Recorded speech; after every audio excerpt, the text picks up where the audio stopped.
Good morning, everyone. How many of you have seen one of my presentations before? Okay, good mix of you. All right, so you know what's coming, a little bit, but I want to show you something. All right, so Quub is the company that I started. It was an idea that I kind of backed into, and we've created some really cool stuff, but there's something very important that I want to show you first. Okay? This is the Firefly Alpha vehicle called Into the Black. And watch right here if this works.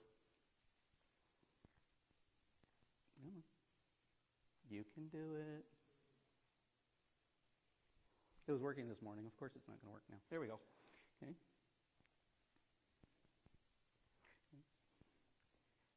And now. That's our satellite in orbit.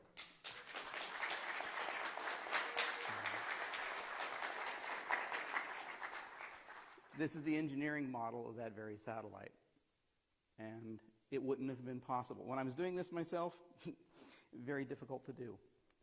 But I found some very good people. And they've made Quub what it is today. And that crew is here. I want them to, if they don't mind, stand up for a second. These are the employees of Quub.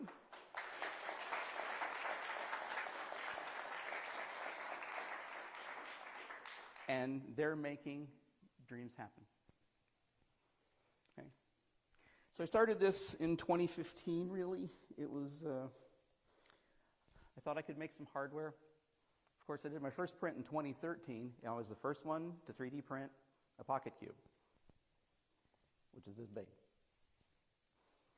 In 2018, I said, all right, I'm going to start a company because this is getting too interesting. And I ran that part-time for a long time. And then we rebranded in 2021. At the time we rebranded, my other job ended. If you want a horror story, see me later. There are people who know, and if you know, you know. All right. And when we changed, I went full-time. I had no idea how we were going to keep going. But we ended up managing to get some commercial customers and some government contracts. And of course, you saw Serenity launch in 2022. It was actually our second, technically our third satellite. Okay, the first one we launched was on the first Firefly Alpha, which if you go and watch that video, right before Max Q, it starts to fall apart. And you just see a whole bunch of stuff come off the top of the rocket. And we go, oh, there we go. Okay.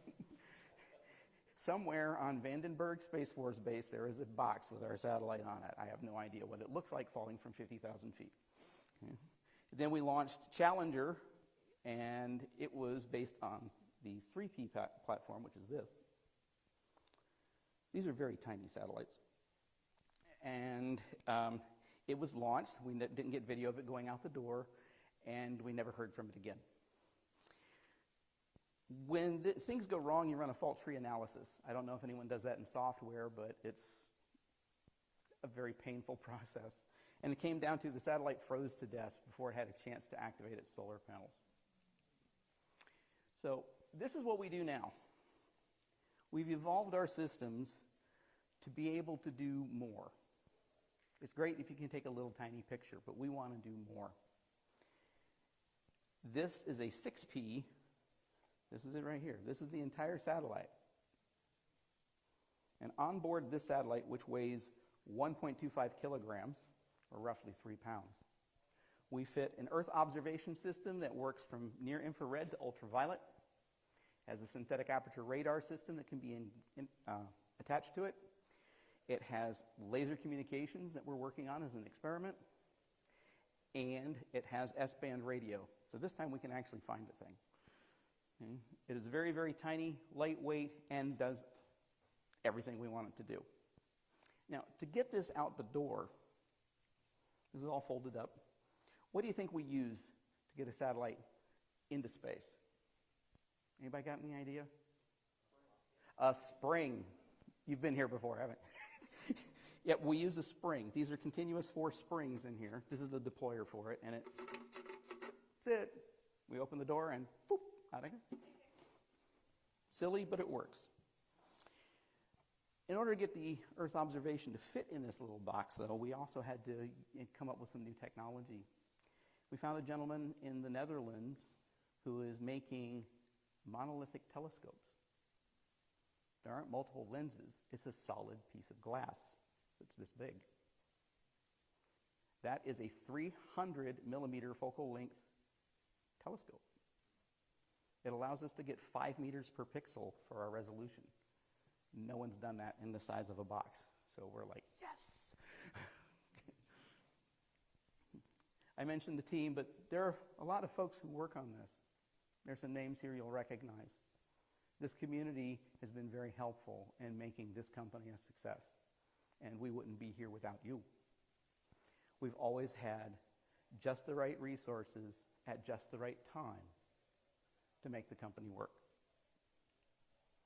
Okay. Of course, we deal with a lot of folks on the outside. If you wanted to start a satellite company today, you're 3 years behind me. Okay, that's just regulatory. It will take you about 2 years to get the FCC on your side. Then you've got the FAA. Then you've got the NOAA. Then you have the OSI. Then you have the Air Force. Now the Space Force, they weigh in. So you have to have a network to make that possible. And these are our launch integrators. These are the folks that get our rockets into the air, although we're talking directly with SpaceX now.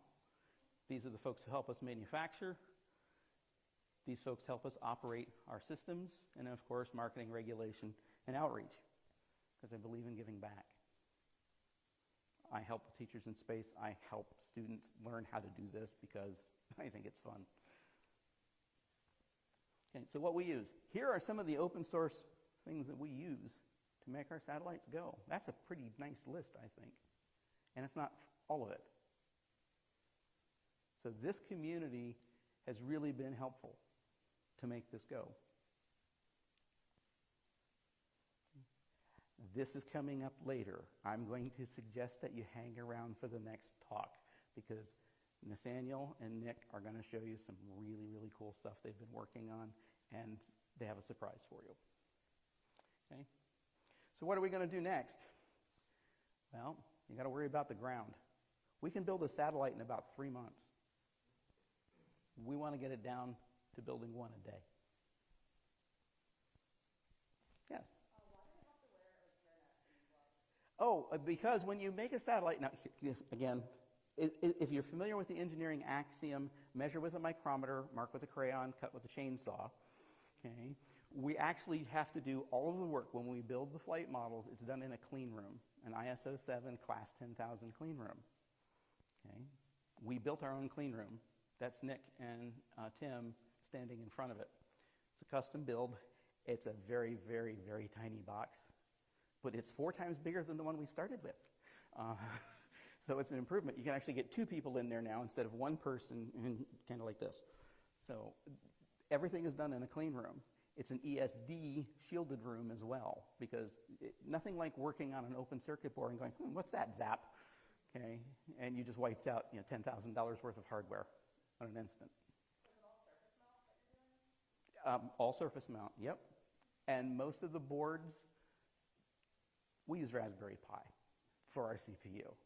Okay, we use Compute Module 4. Everything else is custom for the boards, but all of our sensors, all of our tech, except for the lens, is off the shelf. You can go and buy this stuff. If you want, come on by our office, we'll give you a tour. Okay, I offer tours. Okay. At our current facility. Hmm?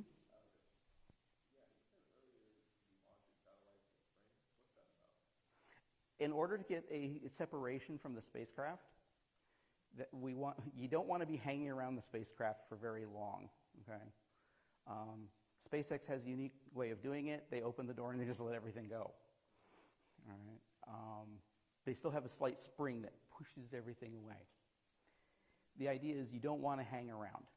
Okay? We're moving at 30,000 kilometers an hour when we deploy.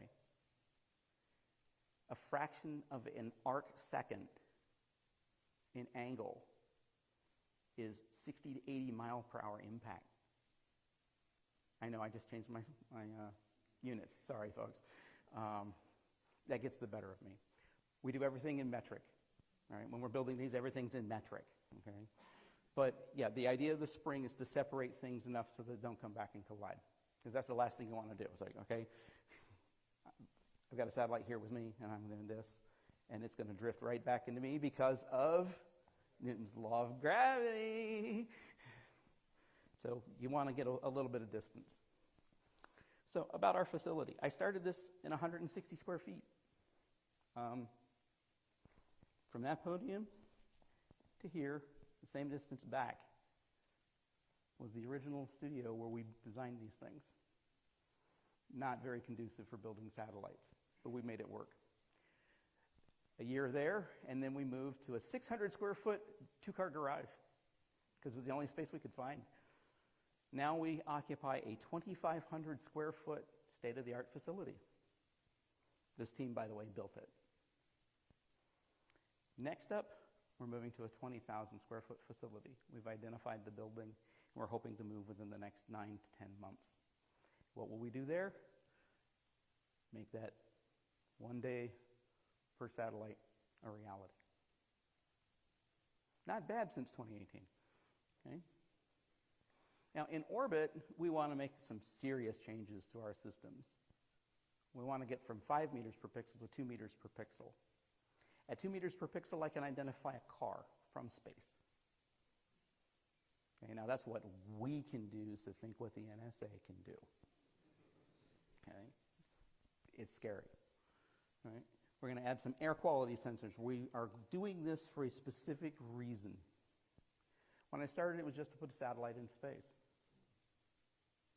Now, we can use our tools and build a constellation to get the data we need to make more rational decisions about our climate. Last year, California was suffering from wildfires. This year, they're suffering from flood. But most of the time, those fires were out of control before they were noticed. With a constellation of satellites with the appropriate sensors, we could have identified that within 15 minutes of it starting and alerted the authorities, and now you can control the situation. Imagine showing up to a fire that's 3 acres across instead of 30,000 acres across. That was the impetus. Now we have a mission. We track the pulse of the planet. Think of it. It's a smartwatch for the entire globe. It's instantly global. It works everywhere. It's a collection of 400 satellites that talk to each other and talk to the ground. That is a project that we felt was worth pursuing. And so that's what we're doing. Okay? We're also working on a robotic inspection arm. So all these big satellites that are having problems, why don't we just go up and take a look? Of course, maneuvering, again, remember when I said a fraction of an arc second? This is very, very tricky maneuvering. We have an onboard engine. We actually have motors on this thing. And then advanced development. We're working on an orbital transfer vehicle. Oh, so what does that mean? Okay, it's a box that holds little boxes, and those boxes hold satellites. Okay. Our current unit holds 12 satellites, but we can move up to 24. Now what can you do with that? Take it to the moon. With an OTV, we can deliver 24 satellites to the moon, put them in orbit around there, and now we're doing the same thing we did on Earth at the moon. Not with the same frequency, but now we can monitor what's going on the moon. And that's going to become important as the Artemis program continues, as well as, SpaceX and a whole bunch of folks are racing to get to the moon. They're going to need data. Yes. Pardon? Artemis. Okay. This is the thing that really disturbs me greatly. There's a great disturbance in the force. Okay. Artemis is a program that NASA created to take us back to the moon. They already launched one. Okay. It's twice as powerful as the space shuttle. Put a capsule around the moon and came back. How many heard of it? About half of you. Somebody's got a PR problem, and it's not me. If we're going to do cislunar space, we can also do deep space, but in order to do that, we have to use RTGs. An RTG is a nuclear battery. Yes, I know nuclear is a dirty word for a lot of folks, but when you're running a satellite this small, there is minimal possibility of anything going wrong. It's the only exotic we're looking at. All of our satellites are 100% environmentally friendly. Everything that you see when it hits the atmosphere at said 30,000 kilometers an hour is going to go poof. Nothing returns to the ground. Nothing pollutes the upper atmosphere. Everything breaks down into molecules that are easily absorbed by the atmosphere, and it doesn't pollute. Not bad. Okay? The important key there is, why pollute another environment trying to save the one you're looking at? All right? We don't want to leave space debris. These are smart. In addition to that Raspberry Pi, they have a watchdog. And if the satellite stops working for any reason, the watchdog will turn it around and bring it home. It'll destroy it. Environmentally responsible. It can be done. Okay? This is where I usually say, can you help us get the word out? I have a request. I'm not going to use the term ask, okay? It's not an ask, it's a request. Get the word out. Let people know that we can environmentally protect the Earth if we have the right data. How do we get the right data? We start looking for it. Imagine all this sitting on the back with an elastic back end with all this data. And now we can comb through it and see things we've never seen before because it's a single collective fused set of data. Right? Questions? I hope there's lots of questions because we've got lots of time. Yes?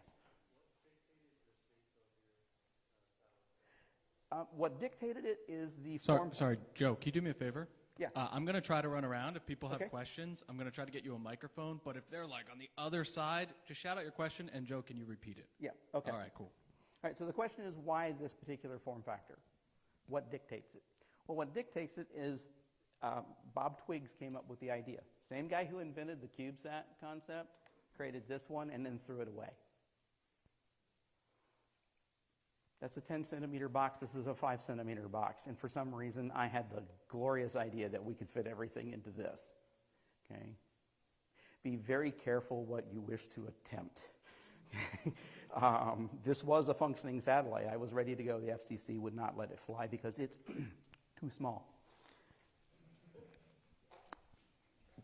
Yeah, they say you can't track it, but you can track down to a marble. So that's dictated this form factor. It's actually a base of P's, as we call them. That's a 1P, that's a 3P, this is a 6P. So the structure is actually determined by a standard. Imagine that, a standard, right?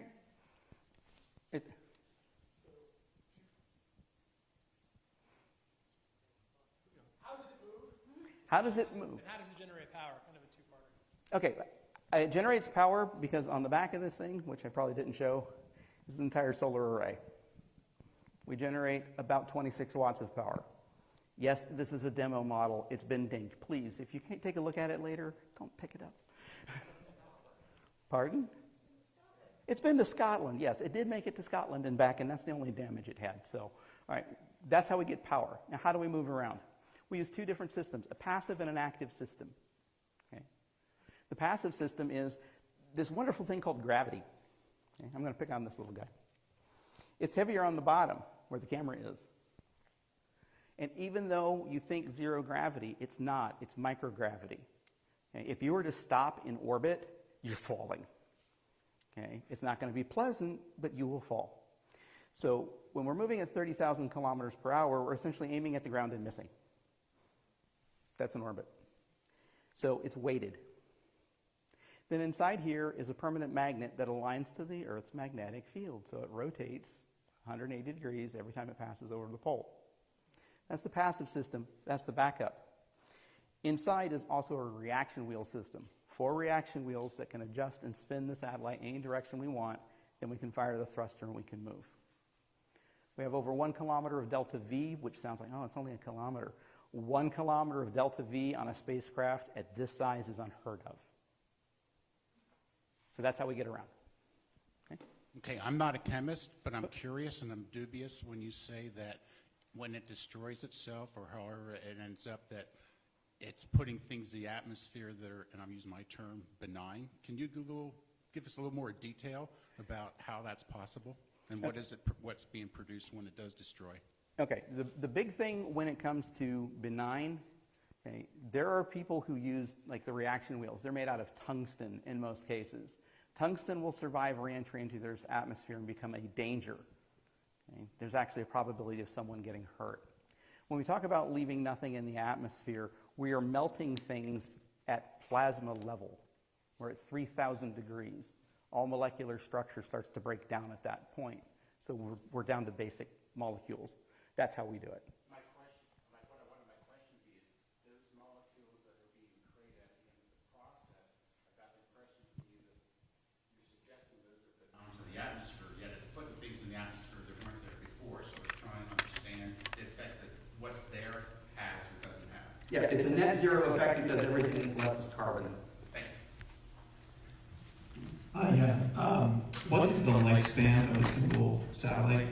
And with a constellation of satellites, do they end their life at the same time, or do they rotate, rotate in and out as they go? Good question. With a constellation, we actually launch it in 4 pieces. So there's about 100 satellites that go up at each time. Average lifespan of these satellites is between 3 and 7 years, depending upon how well the electronics hold up. So we say the average is 5. We're expecting 5-year lifespan. But yeah, as they deorbit, we then prep the next set. So once we have our 400 constellation, which will take less than a year, as they fall out, we will then start to just do a replenishment, which is a lot cheaper. Okay. Right here. Yes, hello. So what would you describe Quub's mission statement as? We track the pulse of the planet. That's our mission statement. So when you say you track the pulse of the planet, to what extent? Is it to collect climate data? Is it to, or is it more of a tracking like weather patterns, or what would be the ideal end goal of Quub? The ideal end goal for Quub. Okay, so Sherman set the Wayback Machine to, never mind. I've done everything. I've been a carpenter, I've been a software programmer, a software publisher, a rocket manufacturer, and I spent 3 years in water quality. Okay, anybody says that they want to be a water quality engineer, I'll tell you right now, you're going to spend your time in sewers. Okay. So I spent 3 years running around in sewers across 8 states, and I saw thousands of facilities. And every time I talked to somebody at those facilities, they had the same complaint. If only I knew what was happening upstream, I could work better. Okay, well, why don't you just talk to the guy upstream? Oh, I'm not talking to him. Well, why not? Well, I've been training my replacement. I'm 5 years from retirement. I needed somebody to take my job, and he pilfered the guy because he paid him 25 cents an hour more than I'm paying. I'm not going to talk to him. Okay, well, you're going to have tens of thousands of dollars worth of accidents and repairs, right? And he said, yeah, so I'll just have to deal with it. But I'd really like that problem to go away. Over and over and over again. Last January here in Lancaster, remember, we shut down our water intakes and went to backup because the raw sewage dump upstream got into the pipes. Now imagine with our network up there, we see that because raw sewage, newsflash, is a lot warmer than regular river water. Okay? Having stood in it up to my knees, I can tell you it's a lot warmer, okay? So using the near IR, we can see the temperature difference and say, hey, we don't know what's going on, but there's something going on, you need to be prepared. That's what's not being done in this industry. All right, if you want the pictures, you want to do the analysis, yeah, here you go. Write me a check for $25,000 to start your account, and you have to buy a minimum number of square kilometers. I'm not going to do that. I'm a municipality. I don't have the money. But now give them a subscription for $500 a month, and something happens, they get a text message. Oh, now an entire untapped market, which we think is probably in the neighborhood of about $2.7 billion, unserved. Does that sound like a good market? Does that sound like a good way of solving the problem? That's where we hit. Okay. How do you communicate with your satellites? Do you have to go through another provider, or do you talk directly? Very good question. We use S-band radio right now, and there are only so many antennas on planet Earth that talk in S-band. Happens to be a few hundred. So we work with our partner. One of our data partners is AWS. I know, Amazon. Love them or hate them, they have antennas that we can tap into. There's also a company called GroundCom that we have an exclusive contract with. So those ground stations are all over the globe. And every time a satellite passes over, it can dump data down, and that's routed now via the internet directly to our systems, 100% encrypted. One of the units I didn't put up here is we use matrix encryption for everything, so have fun. So we have those ground stations. Now what we're working on next is laser communication. Laser communication would be a 10-fold speed increase, but therein is the rub. It's much faster, but now the atmosphere is your worst enemy. So it doesn't work over storms, or if it's raining, those things make it impossible. So that's why it's a network. It's a big mesh. We send the information to a satellite that is in clear view. And it's all done via laser. That's our objective right now. And we have tested that once in the lab.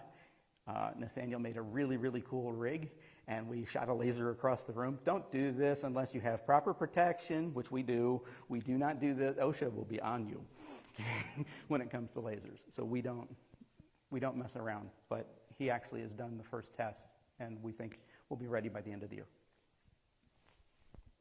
Yeah, a real geeky question that has been lingering in my head for years, and it's a great opportunity to ask. I'm wondering, like, how you desaturate the momentum wheels, and usually you like thrust against them, right? But why wouldn't you just unwind the satellite? Could you do that? Okay, remember I said how we open source a lot? We have a methodology for desaturating the reaction wheels that's never been done before, and it is 100% proprietary because it has about 3 patents attached to it, at least the possibility of. But yes, we have come up with a new way of desaturating the reaction wheels, because that is a huge problem. Because you can't, okay, in order to hold the satellite stable, you have to spin the wheels and hold it, but the longer it stays in that position, the faster the wheels have to go. Eventually you have to desaturate or slow it all down so you can start again. Or you hit the maximum RPM and then you tear your satellite apart. So it's a very, very complicated. The math is so much fun. Have you done reaction wheel math? Oh, please don't. Okay. Imagine 4 gyros set at a 42.5-degree angle. Now you can move in all 3D space. You can orient that way. But it's not a linear math. So it's a very, very challenging set of mathematics. The reaction wheels, because you have to desaturate them, yes. We had originally thought about using the thruster because we could just spin it and then push.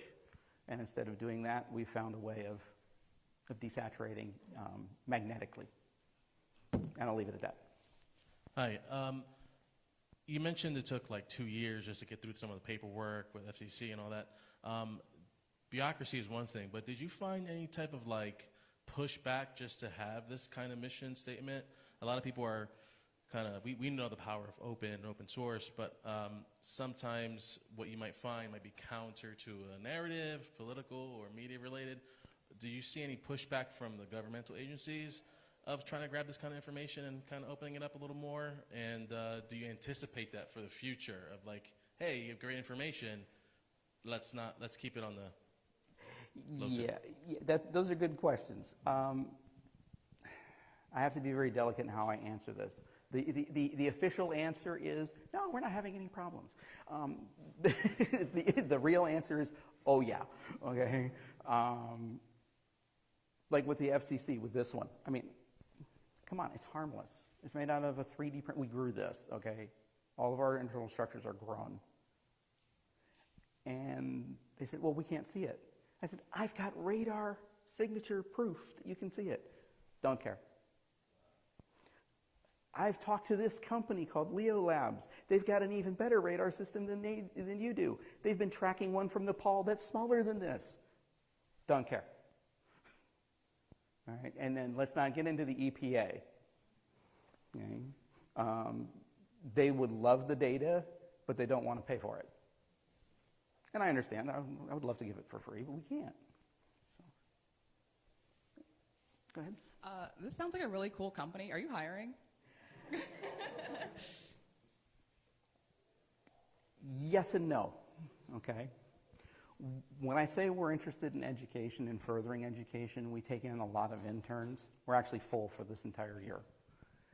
So 2024, get on the list. We'll see if we can bring you in. If you want to work full-time for us, we're adding people in key positions. Like right now, Quub is R&D. When we move to 20,000 square foot, we have R&D section, which is what these folks are going to be doing. But production is an entirely different animal. It's easy to build one. Now, can you make it so that you can make 1,000 of those? And the answer is, that's a whole different problem. Okay. I'm going to set the Wayback Machine one more time to 2004. I'm running a rocket company out of Roswell, New Mexico. It's where Goddard started. Don't think about the UFOs. It's where Robert Goddard, I had access to all of his notes. It was perfect. And my engineers in the room designed this wonderful, wonderful engine attachment system. Love it. Looks good. They run all the tests. They hand it to Sam. Sam is our fabricator. And Sam comes back in and says, it can't be built. Yeah, it can. All my engineers, it can be built. It can be built. No problem. It can't be built. No, it's okay. He says, no, you come out here. All right, so he grabs me, the two engineers who proudly designed it. He says, all right, you see this thing? You got a Phillips head screw in here up along the body that I have to turn. There's no screwdriver in existence that will fit there. Oh. So yes, there's a big difference between those two. But yeah, when production happens, we're going to be looking for probably about 50 or 60 people. So I do apologize. We have one more question. I know there was at least one other question I want to be asked, but we're out of time. So if you run into Joe in the hallway, I know he'll talk to you. He loves talking about this stuff. Oh, so yeah. Sorry about that. Yeah. Go ahead. What are the physical challenges of running a computer in space, like temperature, radiation, other stuff? All of the above. Radiation is a problem. We're in low Earth orbit, so it's not as bad as if we were up at geostationary orbit. So that's why we always have a backup. Always carry a spare. Also, our software is loaded and can be reloaded by the watchdog at any time. Electrical is a different story. Temperature is the big one. Okay. Across the corners of this, it's a difference of almost 300 degrees Celsius. You got to have materials that survive that. You got to make certain that you don't solder with a low temperature solder or you are corked. Okay. So those are all the little things that go into the design phase of when we're making one of these. Okay? All right. We're almost back on track, folks. So thank you very much for your time. I've got one more thing to put up here. This is my contact info. That will take you to our website. And it's been wonderful to present to you. Wait for Nathaniel and Nick. They're going to have some really cool stuff, the really cool stuff. This is neat. They've got the really cool stuff. All right? Thank you much.